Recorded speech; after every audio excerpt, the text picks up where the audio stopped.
I realize that I am not the only person who is dealing with the gravity of being pulled in the direction of wanting to be doing something important and relevant about what's been going on, and being in the position of having to live in a sort of desperate tedium. And there is an element of desperate tedium even in my efforts to do something worthwhile to be helpful, not only because I'm ignored, but also because there is a certain tedium about having to wrangle with the bona fides of the sandbagger lobby, whose efforts on behalf of Gaza media agenda of the system that's in work are often very admirable and humanitarian um, gestures. And Francesca Albanese, the flotilla, Abby Martin, all of them deserve some credit for seeing an atrocity for what it is. But it's hard to work out the side of their agency that has gone wrong. And silence is that agency. It's the silence on issues past, characterized by Martha Gellhorn's address of my concerns about the Reagan administration and the AIDS attack, Gail Burstyn, which she wrote from Belize. What she said about Britain was that they were unconcerned and unaffected by the whole development, which is damning enough. Needless to say, she didn't state openly that they weren't perpetrators of what happened. She just said in their defense that they were unconcerned and unaffected. But the silence of her agency is that they were making this argument that as unconcerned and unaffected people, they um, they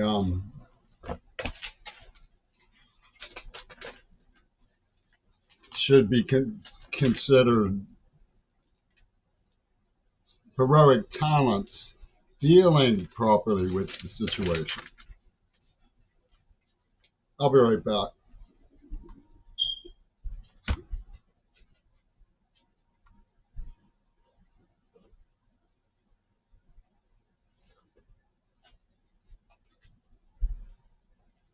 In their subtle, unstated, or understated defense of their involvement in this crime,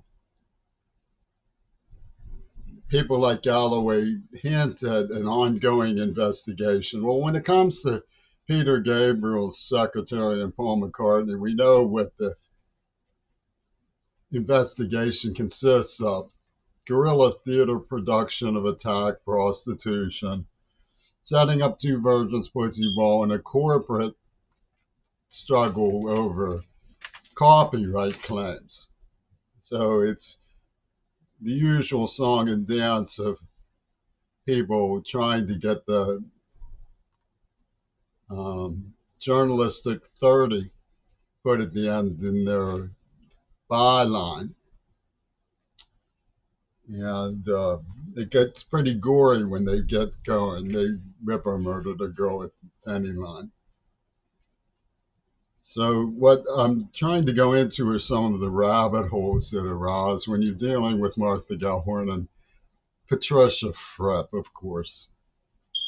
She used guerrilla theater methods to call me an irresponsible journalist for trying to warn.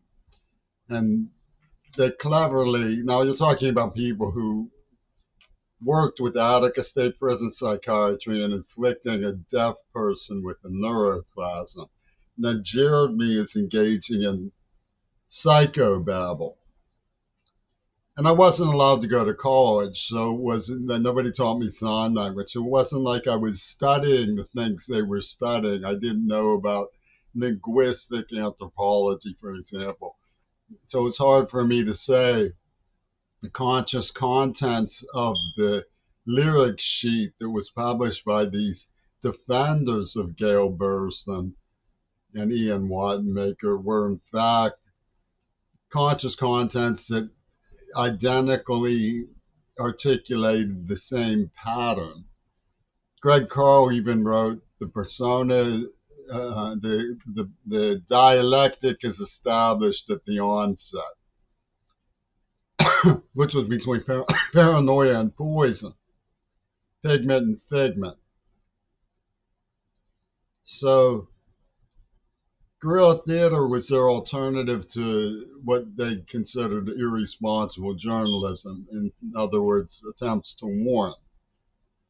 So you have to wonder, how do they structure their rationalization processes?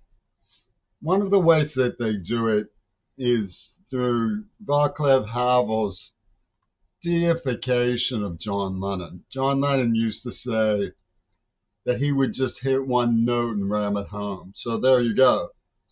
Havel said, I learned to just stick to one topic and just repeat it over and over again.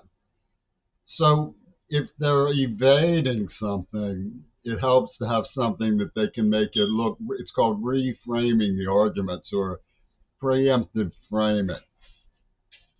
I learned that when I finally learned sign language from a girl with Down syndrome who didn't just fall in line with she was deaf, so she was sort of on the margins. She didn't just fall in line with what Pennsylvania authorities were crowing about. And she taught me sign language, so I learned enough to go to college and learned about preemptive framing. Framing is an important factor. You may know that King Crimson had a song called Frame by Frame. There's a book called Frame Analysis. And in the song, somebody grabs a tape recorder from somebody, and somehow it's still being taped, that they turn it on, and it says something outrageous. So how can it be taping if they're turning on the tape machine and listening to it? So there's two tape machines, okay. And this is like a rabbit hole. They go into Jimmy's scrambled brain and get the carrot tape from Jaime Carbonell's office. Turn it on, take it away from me, and it says some Zapp-esque sarcasm from the pornographic labs of Jaime Carbonell and Andrea Swimmer. So, and who should be listening but Mellon Bank's friends in Russia? So, the Society for Human Ecology in Mount Desert Island that ran the AIDS operation was underrating the idea that Jimmy was wayward. I used to cry when I read the lyrics to Carry On Wayward Son. Well, the idea that the person is either following authority or not following authority is structured into their presentation. Jimmy Carrey, they say, was not following authority. Well, actually, that's specifically a fraud. Wattenmaker was an Attica State Prison psychiatrist, so clearly he had hot-wired the mind of the child and given the child no alternative. The child was taken hostage, and they impinged on the persona what they claimed were survival techniques that mirrored Bibi Netanyahu's vendetta against people who went along with authority when the Jews were being subject to what they're now doing to the Palestinians, when the shoe was on the other foot. It was called collaborationism. It means like being too afraid to stand up to the Nazis. So they do this to a child who's 10 years old. to take him hostage and get his survival tactics and impugn his name. But these were the authorities. I mean, they put me in a hot-wired Beetle. It was part of the guerrilla theater mob scene. They had Migliozzi, Shaky, I'm going to split your head wide open, Bugliozzi, Wecht.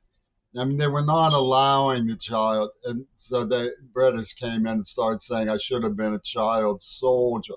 Who was I going to tell if I couldn't get help from my parents, the principal of the school who I talked to, the police department who I talked to? These people worked with Governor Milton Schaap, Ralph Toff, and I was told not to talk to my father by my mother, who made him out to be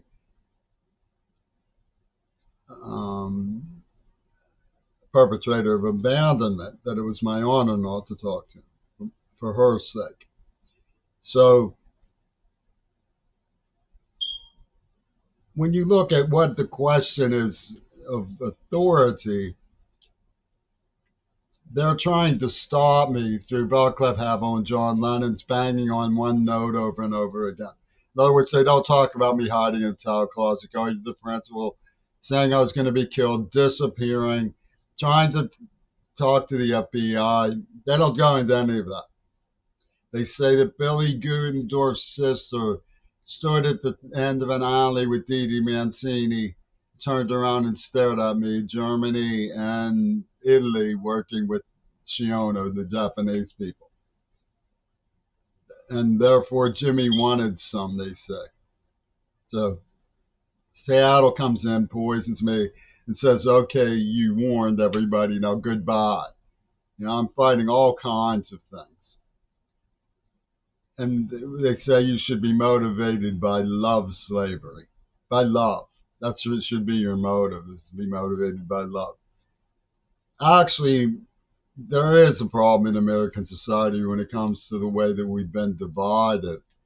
I mean, it's hard to want to cooperate with someone like me if you're Vietnamese and a doctor. I mean, for professional reasons, obviously, the professional community learns to put those things aside. But do they always? I mean, these are after all the gang that killed Kennedy. They had Johnson and Johnson in place, Andrew Johnson and Lyndon Johnson as a pun. Baby, BB, Henry Wade, Roe versus Wade, and the man who framed Oswald. It was Hitler using abortion to say that we were immoral. So they exploit the children of Gaza. They have the children of Gaza in their trauma singing like those parrots in Israel. We will die for Palestine. And Wanamaker was a religious psychiatrist. There's no doubt in my mind whatsoever that Iran has religious psychiatrists working with Putin who are all over this case. But the question of whether or not a person should be tortured and compensated for being tortured and paid for their hard work is just common sense. I mean, you don't have to be a capitalist to believe that a person should be rewarded for their hard work. So they say that the guerrilla theater operation proves me an infidel, that my baby should be aborted because in my attempts to find out what was going on with the Society for Human Ecology, I was wayward. So the infidel should have his fetus beheaded. And this is the form that failure to warn takes in this authority of gaslighting that they call Patricia Fripp's answer to irresponsible journalism. In other words, attempting to warn people about a girl named Katz, which happens to be Israel Katz's last name too. And they're trying to make it into a Katz game. Well, if you follow the line of people who were in the authority or observers in my peer group, you have names like Schultz, I mean, if you actually look at Reagan's hand in the crime, you start to understand that trying to question the military structure that taxes and spends and misappropriates all sorts of money that should be going to schools, housing, you know, they say, well, you can't stop men from fighting. Boys will be boys, and they drum that into their heads while they're stealing. There's never been an investigation of who was buying John Schulman's books, who knew what he was doing.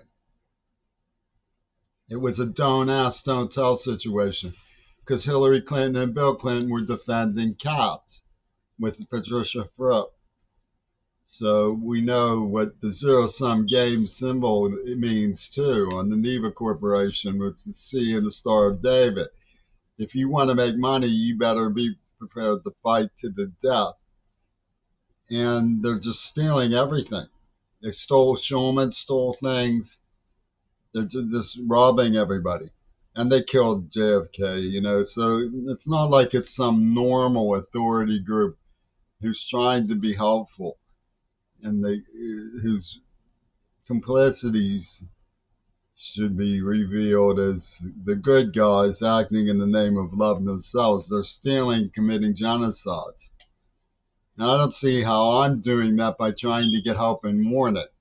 But the form that failure to warn takes is this business about going down rabbit holes and ignoring evidence. This John Lennon Vaclav Havel banging on and on and on about the VW Beetle that was hot-wired because it symbolizes their game. It symbolizes their scam. Because John Lennon keeps saying, you could have saved me, you could have saved me, but that's the script. That's why they never arrested Gail Bursis. She appears on the cover of one of their records. So Martha Gellhorn's unconcerned and unaffected is actually a fallacy. They're gibbering for the divvies as perpetrators. And of course, the Sandbagger Alliance says, no, they're just gibbering for the divvies as victims, promoting cats. And so it goes in this bizarre circle. And if you look at the Bayer people, you also find another pun like Johnson & Johnson meant Bayer-Lich, which is a Bavarian area that had the East India Company records. So Bayer stood for the records of the East India Company. And of course, they're the people who Bush worked with on Prescott Bush, on the fumes that they used in Auschwitz and so on. So the Nazi establishment are behind these rabbit holes. So, they go into this business about pornography, looking at his Nero fiddling while Rome burns and so forth. And what it is, it's the authority of gossip. I mean, if you look at what they pulled at Kelly Elementary School, murdering a school bus driver and then racing around the school bus. This is what they call responsible authority. And so I'm getting in trouble for going against responsible authority as a person who dared to go against responsible authority and was collaborating with what? I was collaborationists of JFK who they assassinated. The idea that we're dealing with heroic talents and people like King Crimson is a pretty devious scam. Now, we know that Dee Dee, Mancine, and Bibi Netanyahu are the triumph of the overweight girls. If you look at Akira Kurosawa's rule, there's a film where a woman like Dee Dee passes away with the content look on her face. And the old man says, if I knew it would it end this way, I would have been nicer to her. Well, Gail Burstyn, of course, comes from the Italian futurists, and this gang wants revenge for Hiroshima. That's what they've been doing. And B.B. Netanyahu is their leader. He's making a sort of Auschwitz Shinto, nature isn't a very nice place scene. Gail Burstyn's script says maybe something else will happen between now and the time I go to sleep. If I knew it would end this way, I would have been nicer to her. So they don't want to be rational, much less do they want to be nice. So it's very tedious to have to work these methods of communication, which is to address the agency of silence that exists among the sandbaggers. And what the sandbaggers are, they protest cats out of one side of their mouth and then defend cats out of the other. And the rabbit hole of using names that way is a wide net because it starts to implicate everybody. Anybody with a name is implicated, they say. It goes on and on. It's a arduous continuum that has to stop somewhere. The truth is that it's not that simple. There is an index, and the index does implicate specific individuals. For example, Sean Straub was at the Dakota with Mark Chapman. Mark appears in the letters, and that's like Mark Mann from Mark Mancini and Mark David Chapman. And both of these marks, which Gail refers to as a boffin, which is a special technical weapon scientist, like Mark Twain, Marquis de Twain is in Oswald's 1964 diary edition of Life magazine. The look-alike factor are part of their argument for an arc.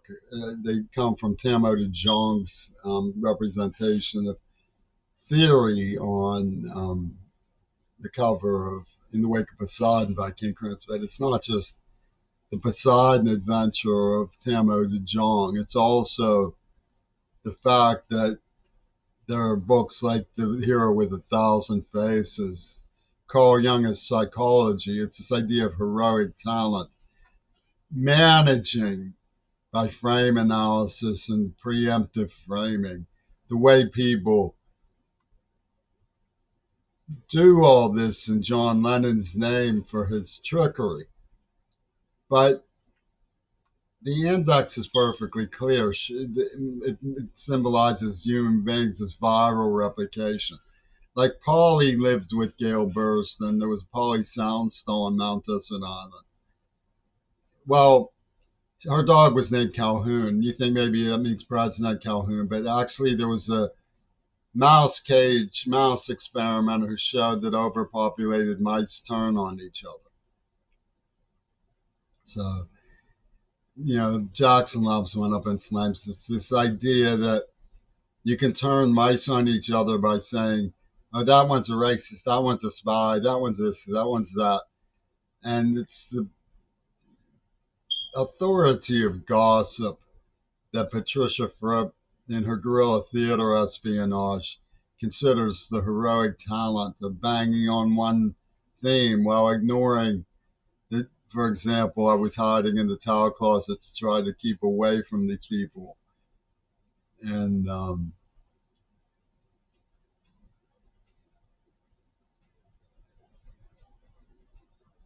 they say, don't say like Anne Frank. Now, Moen Robin wants to know about the last day of school in 8th grade. Well, Shep was put to sleep. Somebody gave me orange wafer THC. I went over to Julie Sellers' house, and there were some Neva starlets doing things with this German guy who now represent the IDF's triumph of the will over Cersei Kennedy and so on because Pittsburgh says so.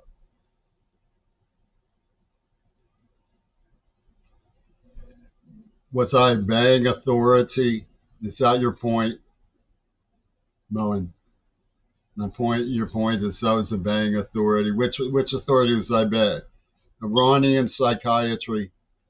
Is that what I was obeying? I mean, the person who came to live in the Sellers house came from Ohio State Police to announce that pacifism is immoral. He wrote Nuclear War, the Moral Dimension. His name was James W. Child. He lived in the house I went to. Later, he lived in the house I went to on my graduation day in 8th grade. He was a philosophy fellow from Bowling Green State University who had a preference theory storyline. And Sharon Samuels had called me to say, I think I'm pregnant. And I told her, although I would prefer not to have a family with her, if she wanted me to, I would dutifully comply. She said, no, I'm not going to do you any favors either.